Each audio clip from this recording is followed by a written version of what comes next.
Salut à tous les amis, avant de visionner la vidéo, je vous invite à vous abonner à la chaîne et de liker, ça fait toujours plaisir d'avoir du soutien. Enfin bref, je vous laisse, bon visionnage. Alors les amis, comme vous pouvez le voir, on va essayer de classer les joueurs de l'effectif du FC Barcelone dans 4 catégories. Donc les joueurs qu'il faut absolument garder, les joueurs à mettre sur le banc l'été prochain, les joueurs qu'il faudrait éventuellement faire partir en cas de belle offre reçue, ou encore les joueurs à transférer absolument. Alors on va commencer assez rapidement, comme vous le voyez. Le premier, c'est Ansu Fati. Ansu Fati qui a eu une saison très difficile, notamment à cause de sa blessure contre le Real Betis. Il a subi 2-3 opérations. Finalement, la dernière a eu lieu il n'y a pas très longtemps, fin mars. Fin de saison pour lui, il aura joué que quelques mois, mais il a été tellement exceptionnel au début de saison. Pour moi, il n'y a pas de doute. Il représente la Masia, c'est un jeune joueur, énormément de talent. Ça, c'est directement dans à garder et on valide. Ensuite, deuxième joueur, c'est Ronald Araujo, le défenseur central uruguayen, l'année dernière qui joue encore avec l'équipe B et qui a pris du galon petit à petit. Cette saison, j'ai trouvé un Araujo qui a progressé, surtout au niveau défensif, un joueur très très solide, mais au niveau de la relance, il y a toujours quelques carences. Pour moi, Araujo, c'est un joueur qui peut apporter énormément de choses défensivement. On l'a vu lorsque le Barça était en difficulté, il y avait toujours un Araujo pour dépanner. On l'a vu contre l'Atlético, lorsqu'il rentre, il change littéralement le match, parce que c'est un joueur qui défend très bien, qui est rapide et qui rassure ses coéquipiers. Donc pour moi, si je devais le classer, c'est un jeune joueur qui a joué avec l'équipe B, qui connaît le club, qui n'a pas un gros salaire. Pour moi, c'est sur le banc et éventuellement, pourquoi pas se battre pour gagner une place de titulaire. Ensuite, Martin Braithwaite qui au début de saison jouait quand même beaucoup plus que par la suite. Martin Braithwaite qui avait ce rôle de numéro 9, on se rappelle de ses buts en Ligue des Champions, il statait énormément, mais bon, Martin Braithwaite c'est pas non plus un top numéro 9, même s'il faisait le job comme remplacement, c'était pas non plus la folie. Pour moi, Martin Braithwaite, vu l'âge qu'il a, sachant qu'il y a l'Euro avec le Danemark, ça pourrait le valoriser. Pour moi, Martin Braithwaite, avec l'arrivée de joueurs comme Memphis Depay ou encore de Kun Agüero, pour moi, il n'y a pas de doute. Martin Braithwaite doit absolument partir, donc je le mets dans la case transfert. Ensuite, Sergio Busquets, donc là on arrive dans une situation où c'est très compliqué. Busquets, c'est quand même un cadre du vestiaire, c'est un joueur, une légende du club, et on peut se poser des questions sur son niveau. Busquets, depuis déjà 2-3 saisons, pour moi, il a plus le niveau pour jouer dans une équipe comme le FC Barcelone, c'est-à-dire qu'il défend très très haut, puisqu'à chaque transition, il se fait littéralement manger. Pour moi, Busquets, c'est un joueur qui peut apporter dans le contrôle du ballon, mais seulement 20-30 minutes par match si l'équipe est en difficulté. Et s'il accepte de baisser son salaire, c'est un mention également.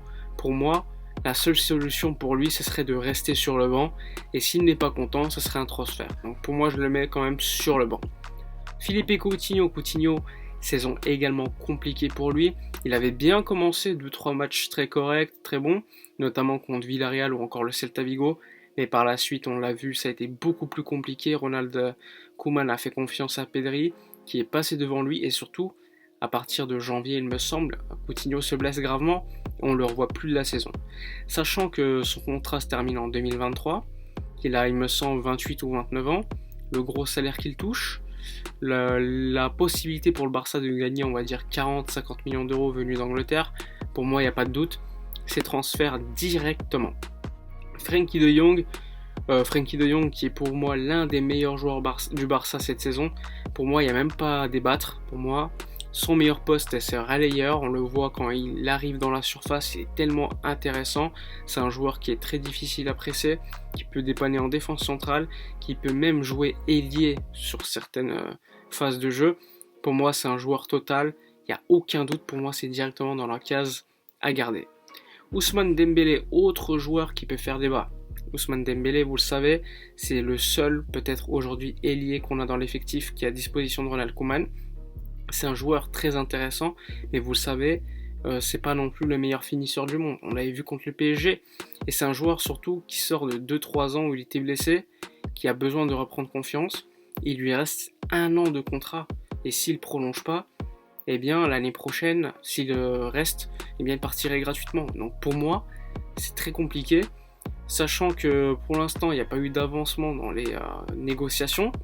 J'hésite énormément entre le mettre en cas de belle offre buy, c'est-à-dire que bon, si tu prolonges pas, moi je te vends directement, ou de le garder tout simplement, mais dans le cas où il baisse son salaire, et je pense pas qu'il va baisser son salaire.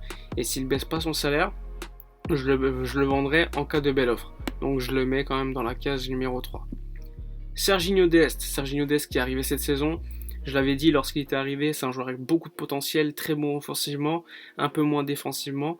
C'est un jeune joueur, il ne faut pas l'oublier, hein, c'est sa 2e année en professionnel, venu de l'Ajax. Le problème, c'est que Serginho Dest, eh bien, il arrive dans un club déjà qui n'est pas bien structuré, qu'en plus de cela, on compte énormément sur lui pour remplacer Daniel Alves à long terme. Vous savez, remplacer Daniel Alves, c'est quasiment impossible. Et surtout, à côté, tu as Sergi Roberto. Et Serginho Dest, il a apporté énormément de choses, mais ça reste un jeune joueur. C'est pas non plus le meilleur ailier du monde, le meilleur latéral, mais il peut continuer à progresser. Pour moi, c'est un joueur quand même à garder pour sa jeunesse, pour tout ce qu'il peut apporter dans l'effectif du FC Barcelone. Ensuite, Jordi Alba, l'autre piston, mais de l'autre côté. Donc Jordi Alba, cadre du vestiaire, hein, respecté dans le vestiaire, mais qui a un mental quand même très défaillant, qui prend des cartons jaunes inutiles. Mais cette saison, une belle saison quand même de sa part au niveau des stats, pas mal de passes D, pas mal de buts quand même, mais au niveau des grands matchs, encore une fois, cette déception, que ce soit lors du Classico, que ce soit contre l'Atlético Madrid, contre le PSG, il n'a pas été au niveau. Pour moi, c'est un joueur très intéressant parce que, on va pas se mentir, si tu le fais partir, tu recrutes qui ? Tu as des joueurs comme Gaïa, mais t'as pas non plus pléthore d'offres, pléthore de possibilités sur le mercato. Pour moi, c'est un joueur qu'on doit garder, mais pour l'instant, je le mettrai comme titulaire dans la possibilité de recruter un autre joueur pour le suppléer, ça serait top, même si au niveau finance, je pense pas que ce soit la priorité, donc je le garderai quand même et je le mettrai encore une fois titulaire. Même si pour moi, dans un monde idéal, ce serait un joueur qui serait soit sur le banc, soit éventuellement vendu. Mais comme on n'a pas l'argent pour recruter, je le mettrai quand même et il sort quand même une grosse saison. Donc on ne peut pas non plus cracher sur Jordi Alba. Même si, comme je vous le redis, Jordi Alba est loin d'être parfait cette saison. Ensuite, Griezmann. Je ne sais pas si vous l'avez vu, mais hier, il y a eu une info de Sky Italia qui a annoncé qu'Antoine Griezmann, eh bien, si une offre intéressante venait, il n'était pas impossible que le FC Barcelone le vende.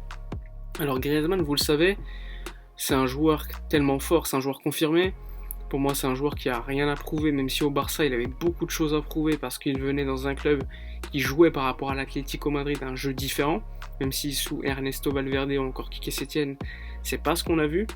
Griezmann, c'est un joueur confirmé, on peut pas dire le contraire, mais au niveau du prix qu'il a payé et du salaire qu'il touche, on peut pas dire que ça soit quand même mérité.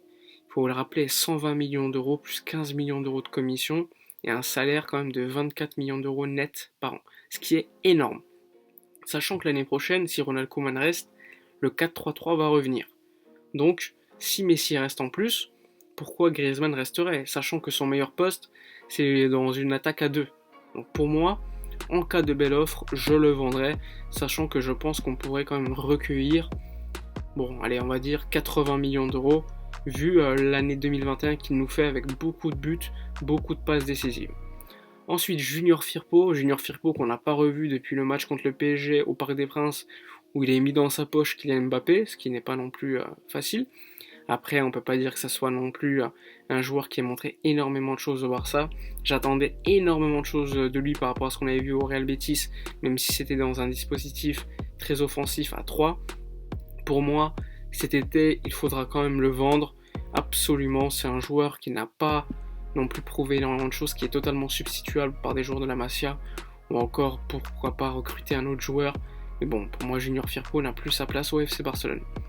Ensuite, Clément Lenglet qui cette saison, quelle saison compliquée pour lui, tellement d'erreurs individuelles, il est quand même le symbole de cette défense qui est en difficulté, qui prend beaucoup de buts, qui commet énormément d'erreurs individuelles, des pénaltys.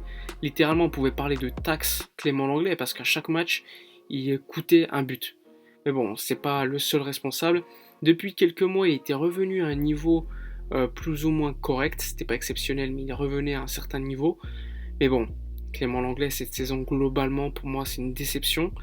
Donc, je le mettrai quand même dans la case numéro 3 avec les deux autres Français, c'est-à-dire en cas de belle offre, bye. Moi, j'aimerais bien remplacer et apporter des défenseurs centraux confirmés.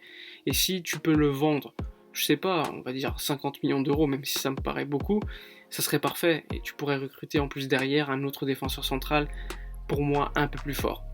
Ensuite, Matheus Fernandes, qui a joué qu'un match cette saison, c'était en Ligue des Champions je crois, je sais plus contre qui, à l'extérieur avec un maillot noir, on avait gagné 4-0, il me semble que c'était contre le Dynamo Kiev. Alors Matheus Fernandes, pour moi il n'y a même pas de doute, on ne sait pas ce qu'il fait ici, mais qui est cet homme en fait, on ne l'a pas vu jouer, on l'a vu jouer 10 minutes, c'est un joueur qui est venu pour des commissions, qui n'a rien à faire ici, donc directement transfert, je sais même pas si on va pouvoir récolter 3 millions d'euros pour ce type de joueur qui était venu et qui avait joué avec le Real Valladolid, mais bon, ça n'avait pas duré, et voilà, pour moi il n'y a pas de doute, il doit partir. Ensuite Messi, pour moi Messi c'est peut-être le seul cadre du vestiaire avec Jordi Alba, qui sont là depuis longtemps, je veux dire, qui devrait rester absolument, parce que Messi c'est toujours le mec qui va t'approcher tous les 2-3 jours de la victoire, qui peut te faire gagner une Ligue des Champions quasiment lui tout seul, même si c'est très compliqué aujourd'hui, on doit l'entourer au maximum, et surtout si tu perds Messi, vu la situation économique du FC Barcelone, tu es quand même dans une situation très précaire, tu pourras pas forcément recruter, dépenser à foison, donc pour moi garder Messi, vu ce qu'il apporte économiquement, financièrement au niveau des sponsors, etc., pour moi il faut absolument essayer de le garder. Ensuite Neto, le gardien brésilien, qui cette saison avait commencé puisque Marc-André Ter Stegen était blessé. Pour moi, il n'y a pas de doute. Neto, on doit absolument le transférer. D'ailleurs, l'année dernière et encore en janvier, il avait demandé à partir. Mais bon, on ne lui avait pas permis cela. Aujourd'hui, tu as des gardiens comme Iñaki Peña ou encore Arnaud Tenas de l'équipe B qui peuvent largement le remplacer en nombre et même au niveau de la qualité. Donc si tu peux gagner, on va dire 5, 10, 15 millions d'euros pour Neto, ça serait parfait, sachant qu'il me semble que son agent, c'est Jorge Mendes. Donc tu as pas mal de choses à faire. Pedri, pour moi Pedri il faut absolument le garder, il n'y a même pas de doute, on l'a vu un peu fatigué lors des derniers matchs, mais vu le talent qu'il a, vu le prix qu'il a coûté, vu la jeunesse, pour moi il n'y a même pas de doute, c'est à garder obligatoirement. Ensuite Piqué, Gérard Piqué, on peut le dire, c'est le symbole de toutes les catastrophes qui nous arrivent depuis quelques années. Attention, je respecte énormément Piqué, c'était l'un de mes joueurs préférés, encore aujourd'hui, mais il a plus le niveau, il faut partir, tout simplement. Je sais qu'il a prolongé jusqu'à 2024, mais pour moi c'est obligatoire que Gérard Piqué quitte le FC Barcelone. Il est plus au niveau physique. Physiquement, on l'a vu, blessé au genou, il est revenu contre le PSG, c'était une grosse erreur. Et surtout, il n'a pas la vitesse, il n'a pas le mental, et il laisse trop d'espace à ses adversaires. Pour moi, Gérard Piqué, aujourd'hui, c'est un défaut. C'est quelqu'un qui met en difficulté les autres. Donc pour moi, au vu du salaire qu'il doit toucher, au vu de tout ce que je vous ai dit, pour moi, c'est directement au transfert. Transfert, il n'y a pas de doute. Ensuite, Pjanic. Pjanic, malheureusement, cette saison, il n'a pas pu jouer. Il a joué quelques minutes, il n'a pas été exceptionnel. Il me semble, un des seuls matchs qui m'avait plu, c'était contre la Juve au Juventus Stadium. Sinon, globalement, une saison où il n'a pas pu jouer. Il est venu avec le Covid. Ronald Koeman ne lui a pas fait confiance. Il n'a pas montré énormément de choses. C'est un joueur qui gagne 8 millions d'euros net par an. Qui a une grosse somme à amortir par rapport à lui dans les comptes. Donc si tu peux t'en débarrasser pour vite amortir cela, ça serait quand même une idée géniale, même si je respecte énormément Pjanic.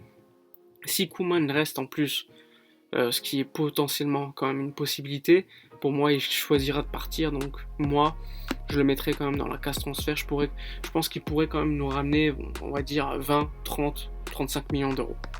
Ensuite Riqui Puig, pour moi, je le mettrais dans la case sur le banc. C'est un jeune joueur qui n'a pas beaucoup joué, un peu comme Pjanic, qui symbolise un peu la Masia, qui pourrait t'apporter en sortie de banc. Pour moi, je dis pas qu'il faut absolument le titulariser, attention. C'est un joueur intéressant, qui a des qualités. C'est pas le plus grand joueur de l'histoire, mais c'est un milieu de terrain qui, à mon avis, le Barça doit faire confiance. Sergi Roberto, transfert. Marc-André Ter Stegen, ensuite. Alors Marc-André Ter Stegen, sa saison, je suis désolé, hein, Marc-André Ter Stegen il a fait des arrêts, mais sa saison est globalement ratée. On attend beaucoup plus de Ter Stegen, pour moi c'est un des meilleurs gardiens du monde, et cette saison il ne l'a pas montré. Il n'a pas été décisif lors des Clasico, contre l'Atlético Madrid au Camp Nou il l'a été, mais lors du match aller, grosse erreur individuelle de sa part, il nous a plombé. Pour moi il n'a pas été décisif encore une fois lors des gros matchs de Ligue des Champions, donc pour moi Marc-André Ter Stegen, je le garderai quand même. parce que c'est un excellent gardien, on va pas le juger que sur une saison, même si lors des gros matchs de Ligue des Champions, ça fait quand même beaucoup plus qu'une saison qu'il est en galère. Je pense que la défense également devant lui ne l'a pas aidé. Il a quand même un petit peu régressé selon moi, et il doit progresser au niveau de la ligne. Parce que en fait, Ter Stegen, c'est un joueur qui est excellent, qui était excellent sur la ligne, mais j'ai l'impression qu'il régresse sur ce point. En plus de ça, il sort jamais. Et pour moi, un gardien, ça doit sortir pour cacher au maximum les angles. C'est ce qu'il ne fait plus, et c'est ce qu'il n'a jamais fait, il me semble, depuis qu'il est au FC Barcelone. Donc ça, gros défaut, je pense qu'il faut encore compter sur lui néanmoins pour la saison prochaine. Ensuite, Umtiti. Alors, Umtiti, je pense qu'il va partir. Umtiti a besoin de rejouer au football. Ça fait quand même pas mal d'années depuis sa blessure au genou qu'on sait qu'il va être en difficulté. Il y a déjà des clubs qui sont intéressés. Je pense qu'on pourrait quand même en tirer 5-10 millions d'euros. Mais ce qui va être compliqué, c'est surtout que les autres clubs s'alignent sur ses prétentions salariales. Ça peut être compliqué. Ensuite, Trincao, le joueur brésilien, qui a fait une saison globalement un peu ratée, qui n'a pas montré énormément de choses. Koeman ne lui faisait pas non plus confiance énormément. Il semble que son seul fait d'arme important, c'était contre le Real Betis, où il met le 3-2.